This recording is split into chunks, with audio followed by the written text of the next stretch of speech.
কুড়িগ্রামে গৃহবধূকে গলা কেটে হত্যার প্রধান আসামি গ্রেফতার। কুড়িগ্রামে নাগেশ্বরী পচা কাটা ছোট বোনকে কুপ্রস্তাব দেওয়ার প্রতিবাদ করায় বোনকে গলা কেটে হত্যার ঘটনায় দায়ের করা মামলার প্রধান পলাতক আসামি গ্রেফতার করেছেন রংপুর র্যাব 13। শুক্রবার 6 মার্চ এক প্রেস বিজ্ঞপ্তিতে বিষয়টি নিশ্চিত করেছেন রংপুর র্যাব।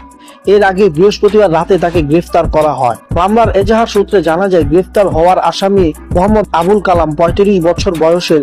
তার সহযোগীরা 5,000 টাকার বিনিময়ে ভিকটিম শাহিদা খাতুনের ছোট বোনকে কুপ্রস্তাব দেয়। বিষয়টি জানাজানি হলে শাহিদা খাতুন ও তার ছোট ভাই অভিযুক্তদের বিরুদ্ধে গ্রাম সালিশ ডাকে। তবে সালিশের দিন অভিযুক্তরা উপস্থিত না হওয়ায় বিষয়টি অমীমাংসিত থেকে যায়। এর জেরে বছরের গত 14 জানুয়ারি সন্ধ্যায় 7:30টার দিকে ভিকটিম শাহিদা খাতুনের বাড়ির উঠানে টিউবওয়েলের পাশে রান্নার জন্য চাল ধুতে গেলে পাশ থেকে পেতে থাকা আবুল কালাম ও তাহার সহযোগীরা তাকে ধারালো অস্ত্র দিয়ে গলা কেটে হত্যা করে। এই ঘটনায় ভিকটিমের বাবা মোহাম্মদ সাইফুর রহমান বাদী হয়ে পচাকাটা থানায় হত্যার মামলা দায়ের করেন। মামলার নম্বর 5। মর্মান্তিক এই হত্যার কাণ্ড এলাকায় ব্যাপক চাঞ্চল্যকর সৃষ্টি হয়। ঘটনার গুরুত্বপূর্ণ বিবেচনায় আসামিদের গ্রেফতারের র্যাব গোয়েন্দা নজরদারি জোরদার করে।